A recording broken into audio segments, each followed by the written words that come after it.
This is behind the scenes of a commercial shoot, where we flew our drone through an 800,000 square foot canning factory, responsible for filling over 7 million cans per day. I got a request to film the process of these cans being made from start to finish, in one take, using my FPV drone. But this isn't just any flight in the park.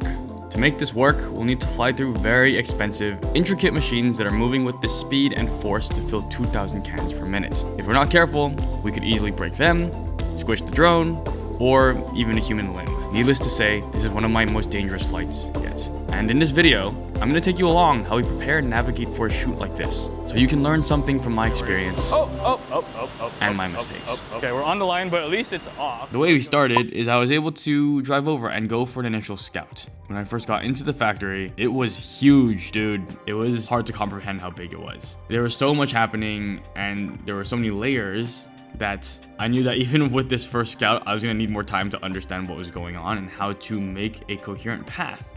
As they were walking me around, I was continuing to take notes, videos, pictures, and place all these different aspects of the factory in space so that I could tie them together. Also asking questions to the staff about what the process of these cans going through the factory was like, so that we could potentially use this to inform the pathway that we'd be taking for the final one take. So in order to do this, I was continuing to study, and I did go up a couple times so that we could get a previs version that wasn't final, but at least gave us an idea what flying the drone around the space would be like. Once we had a previs or a pre-visualization, that's when we were able to start refining what we wanted the path to look like for the final shot.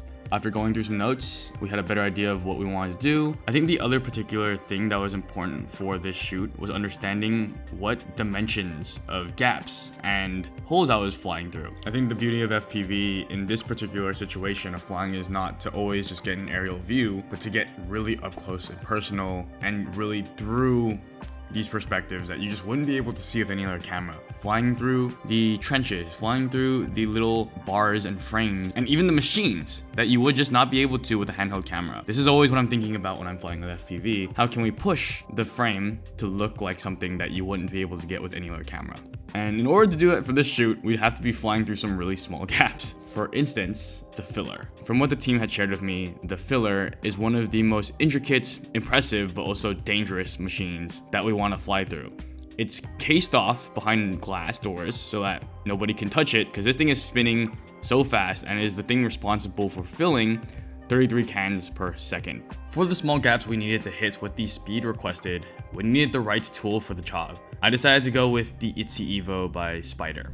At this time of getting this gig, I think I was in a place where I was feeling honestly a little burnt out with FPV. I hadn't been practicing as much, so on top of practicing daily, I felt like I needed someone with the experience to both push and support me. That's why I asked Jelly to be part of my team for this shoot. So I'd practice at home, meet up with Jelly at the park, we'd fly a couple packs to just get as precise as we could in the smallest gaps possible, and we just kept running it.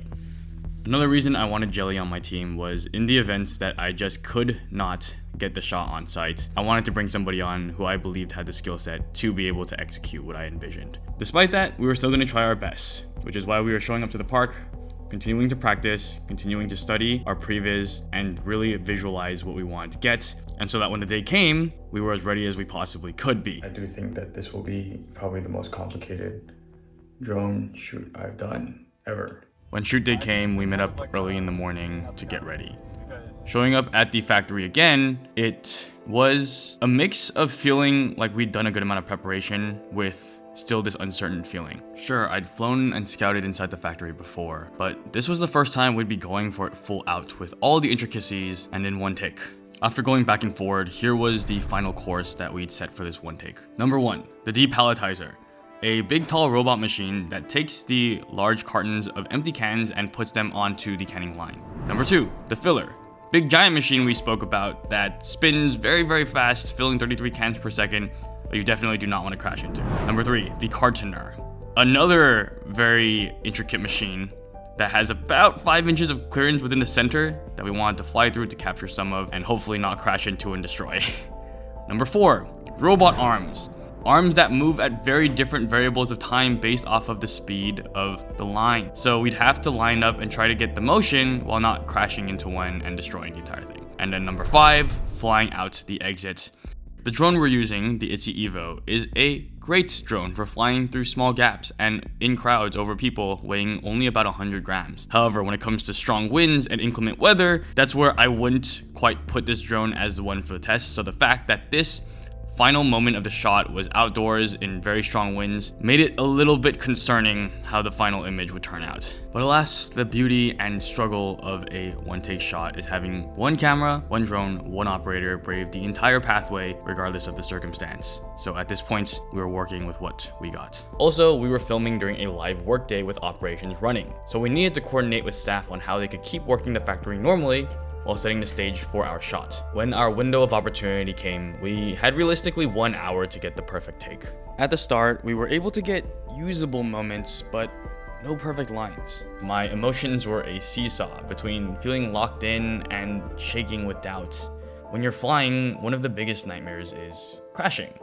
And when it comes to a craft like FPV drones, the risk is always real. Oh shit. Oh, okay. We're on the ground. It's okay. We're on the ground. Yeah. Thankfully, due to our familiarity with the course, we were able to recover the drone quickly. But in that moment, I was flooded by feelings of embarrassment, disbelief, and shame. When something like that happens, it can shake you up. And not only that, but when the crash impacted part of the drone, it was now jittering every once in a while. It's not the deal breaker, but definitely not the ideal scenario. We needed to act quickly, because once the sun was down, we'd have no light left for the final moments of the shots, and everything would be trash. With the time pressure combined with the crash, I could feel overwhelm creeping on me, but it was right there. We were right there. So I did what I always do when I'm nervous. I gave my body a good shake, jumped it out, and took a deep breath. Despite the crash, I had faith my Itzy Evo could make it through one last run. So up we went. I always believed being a pro drone pilot meant being flawless and never crashing on the job. But after speaking with more professional pilots over the years, I've come to understand accidents happen. It comes with the territory of pushing the boundaries creatively and technologically. High reward, high risk, as they say.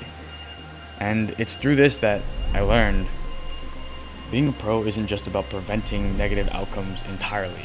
We do our best, but that's impossible.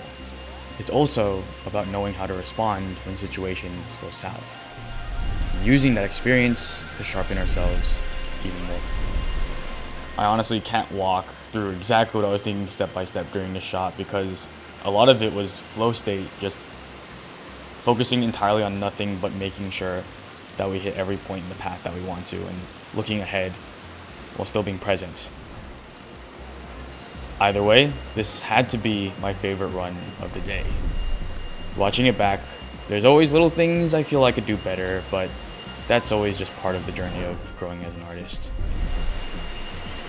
Through all of this, I want to say thank you to the DrinkPAK team for letting this happen. Thanks to Jelly, Caesar, and Chris for being my supports. And thank you for watching. I hope through this video you can see that with the right technology, creativity, and practice, it's incredible what new perspectives we can bring to life. Take care. I'll see you next time.